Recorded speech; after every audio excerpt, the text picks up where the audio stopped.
भंवरलाल एक बड़ा ही मेहनती एवं ईमानदार लकड़हारा था। वो प्रतिदिन नहा धोकर पूजा पाठ किया करता, फिर घर में नाश्ता खाकर लकड़ियां काटने जंगल निकल पड़ता। उसकी धर्मपत्नी सुधा उसके साथ ही उसका कलेवा यानी दोपहर का भोजन बांध देती। दोपहर तक लकड़ियां काटने के बाद भंवरलाल कलेवा करता था, फिर काटी हुई लकड़ियों की गठरी बांध राजधानी में उन्हें बेचने जाता। लगभग रोज ही उसकी लकड़ियां बिक जाती थी। वह घर आते समय घरेलू सामान भी बाजार से ले आता था। उसकी धर्मपत्नी भी बड़ी मेहनती थी। वह घर के काम के साथ साथ अपने छोटे से जमीन के टुकड़े पर सब्जियां उगाती थी। वह भी प्रतिदिन दोपहर के समय राजधानी में सब्जियां बेचने जाती थी। दोनों मेहनत कर अपने घर को सुचारू रूप से चलाने का हर संभव प्रयास करते थे। भंवरलाल के 6 बच्चे थे। घर में बूढ़े माँ बाप भी थे। 10 लोगों के परिवार का भरण पोषण इतना आसान भी नहीं था। सदैव कुछ न कुछ कमी ही रहती थी। इतनी मेहनत के बाद भी भंवरलाल के पास कोई जमा पूंजी नहीं थी। 6 बच्चों में 2 बड़ी बेटियां, फिर 2 बेटे और फिर 2 छोटी बेटियां थी। दोनों बड़ी बेटियों की शादी के लिए भी धन की आवश्यकता थी। बेटों की अच्छी शिक्षा दीक्षा के लिए भी धन की आवश्यकता थी। दोनों छोटी बेटियां अभी बहुत छोटी थी, परंतु उनकी भी शिक्षा एवं विवाह के लिए धन जमा करना था। एक दिन की बात है, भंवरलाल लकड़ी काटने जंगल पहुंचा।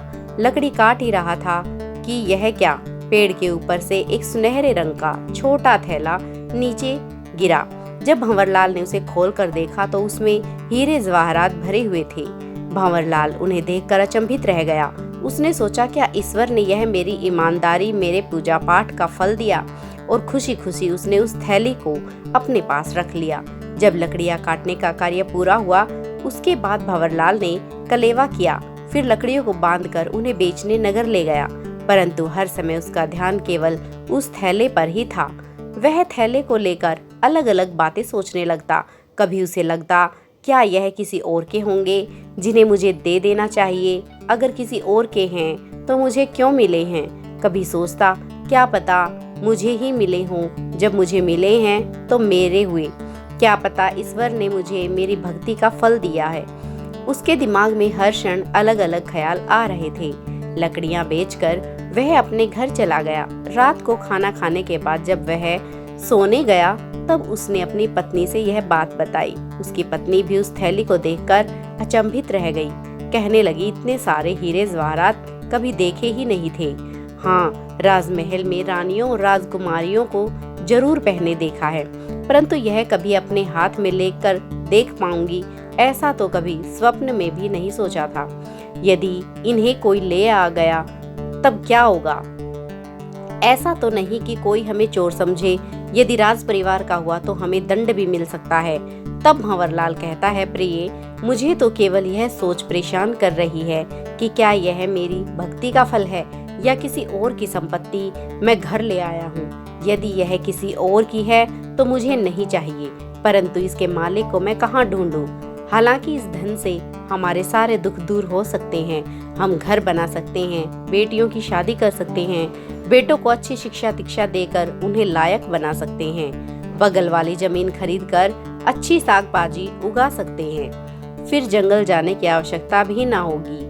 यही दोनों पति पत्नी फल और सब्जियां उगाकर अच्छे से जीवन यापन कर सकते हैं। परंतु यह भी सत्य है कि यह धन हमारा नहीं है, इस पर हमारा अधिकार नहीं है।